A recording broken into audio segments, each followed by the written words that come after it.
Assalamualaikum warahmatullahi wabarakatuh. Selamat datang pada perkuliahan terakhir untuk mata kuliah TMBG sebelum UTS. Pada minggu ini kita akan belajar mengenai produk minyak bumi. Dan minggu depan hari Rabu kita akan melaksanakan UTS untuk mata kuliah TMBG.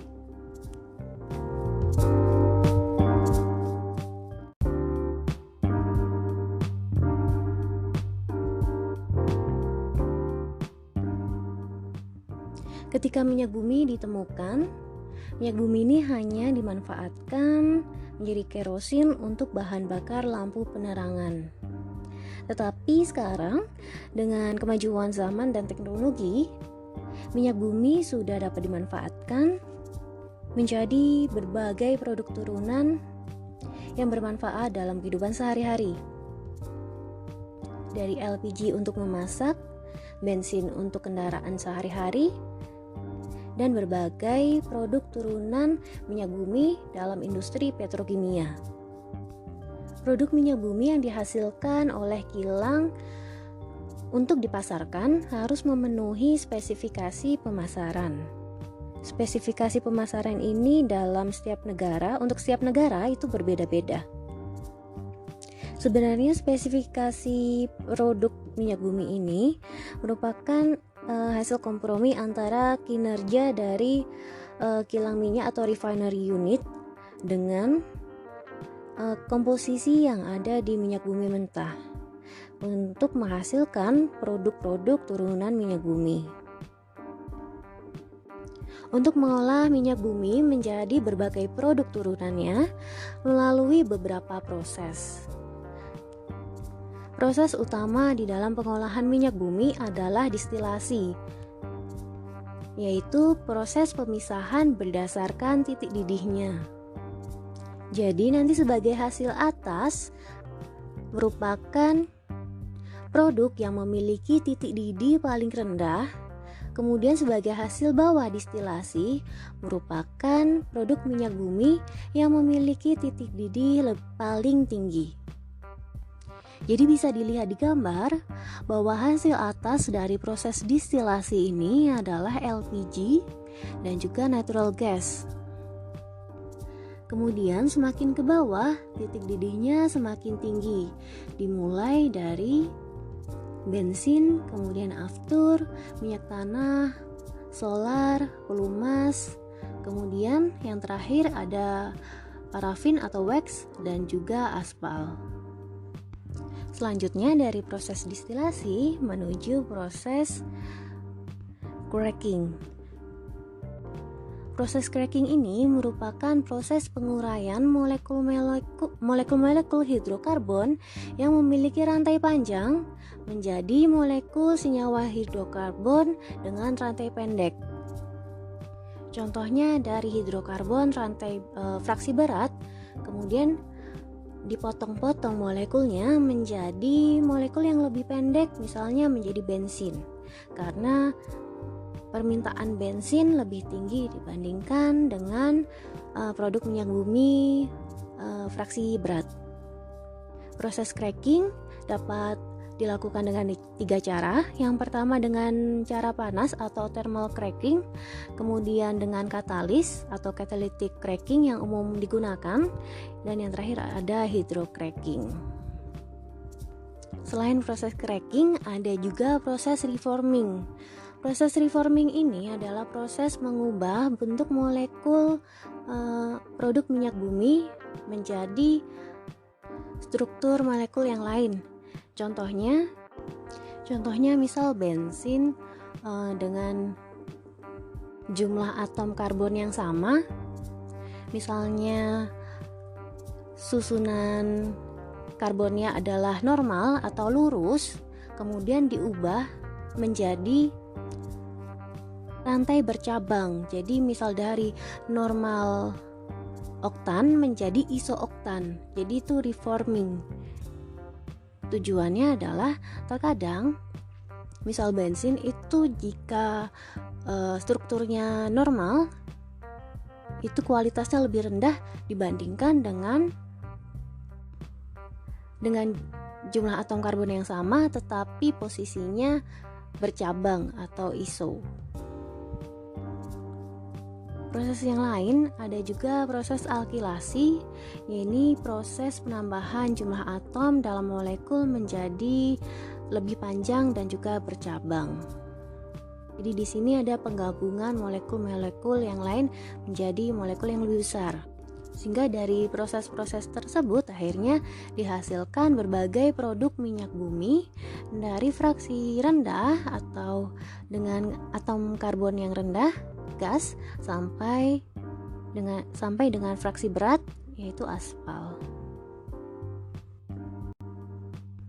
Bisa dilihat di sini bahwa produk-produk minyak bumi diurutkan berdasarkan titik didih yang paling rendah sampai titik didih yang paling tinggi. Jadi di sini yang paling rendah fraksinya adalah gas dengan jumlah atom paling sedikit 1 sampai 4 karbon. Titik didihnya kurang dari 20 derajat Celcius. Contohnya di sini adalah LPG yang biasanya kita gunakan sebagai bahan bakar untuk memasak sehari-hari dan juga bisa juga dimanfaatkan menjadi bahan baku dalam proses di petrokimia, misalnya menjadi pupuk. Selanjutnya semakin ke bawah titik didihnya semakin tinggi, jumlah atom karbonnya semakin besar. Selanjutnya ada bensin atau gasolin, kemudian kerosin, selanjutnya ada diesel, kemudian minyak pelumas atau oli, kemudian lilin atau parafin, dan yang terakhir adalah ada aspal. Yang pertama kita akan membahas mengenai natural gas dan LPG. Natural gas biasa di Indonesia dinamakan LPG, liquefied petroleum gases. Merupakan gas dari minyak bumi yang dicairkan pada suhu ruangan pada tekanan tinggi sehingga dapat memudahkan dalam proses transportasinya. Komponen utama di dalam LPG ini adalah propan dan juga butana C3 dan C4. Biasanya dalam LPG ditambahkan sedikit senyawa belerang yaitu merkaptan yang memiliki bau khas sehingga dapat menjadi tanda bahwa adanya kebocoran gas karena gas-gas dari natural gas ini tidak memiliki aroma.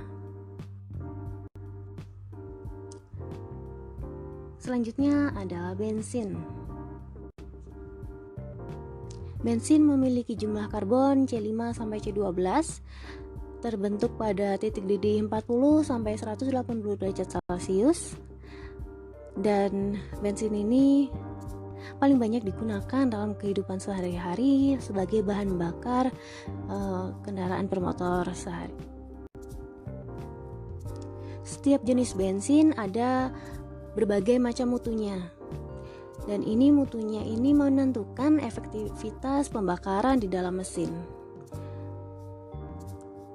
Hal ini mempengaruhi ketepatan waktu dalam proses pembakaran sehingga tidak akan menimbulkan knocking atau ketukan yang akan mengganggu gerakan piston pada mesin.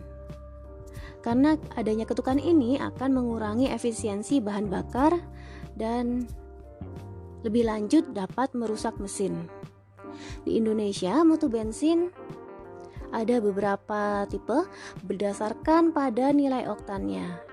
Jadi ada premium dengan nilai oktan 88, kemudian Pertalite dengan nilai oktan 90, meningkat jadi Pertamax 92, yang paling bagus adalah Pertamax Turbo dengan nilai oktan 95. Semakin tinggi nilai oktannya memang semakin baik dalam proses pembakaran, tetapi biasanya tidak dapat digunakan pada mesin-mesin lama yang ruang pembakarannya memang tidak digunakan untuk bensin dengan nilai oktan tinggi. Jadi justru ketika mesin model lama menggunakan Pertamax Turbo misalnya, justru akan menimbulkan permasalahan. Tadi sudah dijelaskan sedikit bahwa mutu bensin ditentukan pada bilangan oktannya atau oktan number. Bilangan oktan ini ditentukan dari uji pembakaran sampel dan akhirnya diperoleh karakteristik pembakarannya. Dan karakteristik pembakarannya ini kemudian dibandingkan dengan karakteristik pembakaran campuran N-heptana dan iso-oktana. Jadi bilangan oktan ini adalah perbandingan dari karakteristik perbandingan pembakaran bensin terhadap campuran N-heptana dan iso-oktana. Jika nilai bilangan oktannya 0, itu ditetapkan untuk N-heptana yang mudah terbakar dan menghasilkan ketukan yang paling banyak. Sedangkan nilai 100 itu menunjukkan iso-oktana yang tidak mudah terbakar dan menghasilkan ketukan paling sedikit. Contohnya, jika campurannya terdiri dari 25% N-heptana dan 75%-nya iso-oktana, maka bilangan oktannya adalah 75.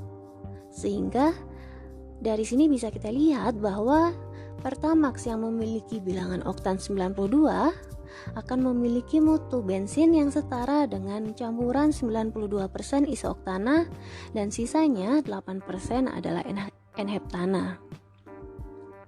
Secara umum, bensin yang mengandung alkana lantai lurus akan memiliki nilai bilangan oktan lebih rendah dibandingkan alkana yang rantainya bercabang ataupun aromatik. Seperti tadi saya jelaskan di depan bahwa proses reforming ini untuk mengubah rantai dari minyak bumi. Jadi salah satu tujuannya adalah ini. Misalnya bensin rantainya lurus, justru nilai oktannya rendah. Tetapi jika rantainya bercabang, alisiklis ataupun aromatis, nilai oktannya akan semakin tinggi. Makanya ada proses reforming agar dapat menghasilkan bensin dengan kualitas yang lebih baik. Untuk meningkatkan bilangan oktan dapat dilakukan dengan berbagai cara. Yang pertama, yang tadi sudah saya jelaskan sebelumnya, dengan proses reforming agar mengubah hidrokarbon dengan rantai lurus menjadi hidrokarbon dengan rantai bercabang maupun aromatis melalui proses reforming. Yang kedua, bisa dengan menambahkan hidrokarbon dengan rantai alisiklis ataupun juga aromatis ke dalam campuran bensin. Yang ketiga, yang paling umum digunakan, anti-knocking ke dalam bensin sehingga memperlambat pembakaran bensin. Dulu, zat anti-knocking yang digunakan adalah tetraethyl lead atau timbal. Tetapi senyawa timbal ini merupakan racun yang dapat ikut keluar dalam proses pembakaran di dalam mesin. Jadi ikut keluar mesin, kemudian dapat membahayakan, dapat merusak otak, sehingga akhirnya penggunaannya dilarang. Dan sekarang yang paling umum digunakan adalah anti-knocking MTBE atau methyl tertiary-butyl ether. Jadi kenapa perlu menambah proses untuk meningkatkan bilangan oktan? Karena memang fraksi bensin dari proses distilasi atau penyulingan itu umumnya nilai oktannya rendah, sekitar 70-an, sehingga harus ada proses untuk meningkatkan bilangan oktannya. Produk minyak bumi yang ketiga yaitu aviation turbine fuel atau sering kita kenal sebagai aftur sebagai bahan bakar pesawat terbang atau jet fuel. Aftur memiliki jumlah atom karbon sekitar 11-14, kemudian titik didihnya 180-250 derajat Celcius. Aftur umumnya digunakan sebagai bahan bakar jet fuel dan merupakan campuran dari senyawa hidrokarbon yang digunakan sebagai bahan bakar mesin turbin atau jet penerbangan. Alasan dipilihnya aftur sebagai bahan bakar jet fuel, mesin jet, karena mesin jet ini bekerja dari suhu kamar sampai suhu yang sangat rendah, karena biasanya di ketinggian sangat tinggi, ketinggian ribuan feet, suhu di udara akan semakin rendah, sehingga dibutuhkan bahan bakar yang tidak membeku pada suhu rendah. Jadi misal solar, pada suhu rendah dia akan membeku sehingga tidak dapat digunakan sebagai bahan bakar mesin jet, sehingga dipilihlah Aftur yang dapat memenuhi kriteria ini. Sifat-sifat untuk Aftur yang paling penting adalah sifat yang berhubungan dengan pembakaran dan penanganan bahan bakar, terutama pada penerbangan tinggi yang berada pada suhu rendah. Jadi pada ketinggian yang rendah biasanya suhu tekanannya tidak terlalu membutuhkan bahan bakar yang banyak.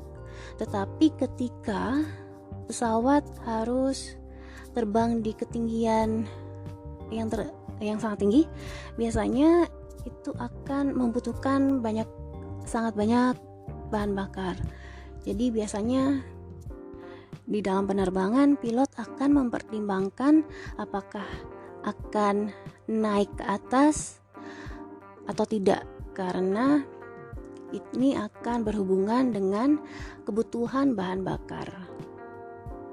Jadi biasanya jika tidak menghindari sesuatu, pilot tidak akan naik ke ketinggian yang lebih tinggi untuk menghemat bahan bakar. Yang kelima ada kerosin atau minyak tanah. Minyak tanah atau kerosin merupakan fraksi minyak bumi pada titik didih 175 derajat Celcius sampai 275 derajat Celcius dengan jumlah atom C sebanyak 12 sampai 16. Zaman dahulu kerosin biasanya digunakan sebagai bahan bakar lampu dan juga sebagai bahan bakar kompor minyak. Jadi salah satu sifat yang penting bagi kerosin ini harus dapat memberikan intensitas atau panas yang cukup tinggi, tetapi asapnya minimal. Jadi biasanya ada uji asap untuk kerosin. Selanjutnya, produk minyak bumi untuk mesin diesel atau solar. Solar merupakan fraksi minyak bumi dengan titik didih 250 sampai 400 derajat Celcius dan memiliki jumlah karbon 15 sampai 18. Umumnya digunakan sebagai bahan bakar mobil dengan mesin diesel, alat berat, dan juga mesin-mesin berat. Mesin diesel ini bekerja dengan kecepatan maksimum putarannya lebih rendah dibandingkan mesin bensin. Jadi biasanya di bawah 4000 putaran per menit. Ini mengapa mesin diesel atau bahan bakar solar biasanya digunakan untuk alat-alat berat. Jadi putarannya rendah tetapi memberikan tenaga yang lebih besar. Kualitas dari solar ini dinyatakan dalam angka setan atau setan number dan diperoleh dengan membandingkan kelambatan menyala bahan bakar diesel dengan kelambatan bahan bakar pembanding dan yang diatur di dalam ASTM. Pembandingnya ini adalah setan atau N-hexadecan C16H34 yang memiliki kelambatan penyalaan yang pendek sehingga dapat dibandingkan dengan solar. Minyak pelumas atau oli. Minyak pelumas memiliki titik didih lebih dari 350 derajat Celcius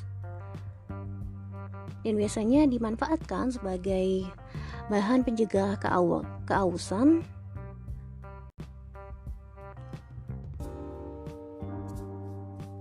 fungsi dari minyak pelumas ini untuk memberikan lapisan minyak antara dua permukaan yang bergesekan satu sama lain, sehingga dapat memperkecil gaya gesek dan mencegah keausan dan memperkecil kehilangan energi. Kemudian pelumas juga harus dapat mengalir dengan bebas, sehingga panas yang timbul karena gesekan dapat diminimalisir.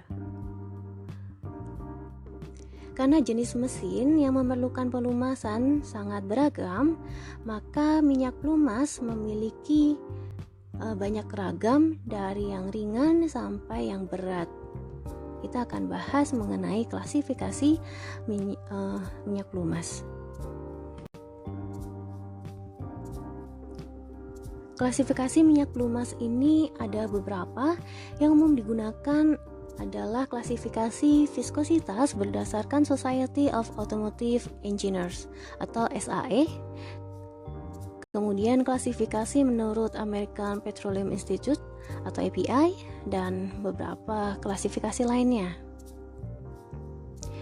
Yang pertama, klasifikasi berdasarkan SAE atau ini dimulai pada tahun 1911 berdasarkan nilai viskositasnya, dan ini sangat umum digunakan dalam pelumas mesin. Jadi biasanya kalau beli oli biasanya ada klasifikasi SAE-nya. Jadi pelumas untuk motor, kemudian mobil, dan juga truk dan lain sebagainya itu biasanya dibedakan berdasarkan SAE-nya. Biasanya yang sering berhubungan dengan mesin, dengan motor otomotif, biasanya lumayan dekat dengan klasifikasi SAE ini. Yang kedua, klasifikasi minyak pelumas berdasarkan American Petroleum Institute. Ini membagi pelumas menjadi 3, dari reguler, premium, dan heavy duty. Tujuannya pun sama, untuk mengklasifikasikan pelumas berdasarkan penggunaannya. Kemudian ada lilin atau wax. Wax atau lilin ini merupakan senyawa hidrokarbon yang memiliki atom karbon dari 20 sampai 75 atau fraksi berat, dan memiliki titik lebur dari 45 sampai 100 derajat Celcius. Biasanya melebur pada suhu 65 derajat Celcius atau bisa lebih rendah. Biasanya malam ini dibagi menjadi 2 tipe, malam parafin dan malam kristal mikro. Dan malam parafin diperoleh dari distilat parafin ringan. Kemudian malam kristal mikro dari parafin berat. Biasanya lilin ini contohnya petroleum jelly, dan juga malam yang biasanya digunakan untuk membatik.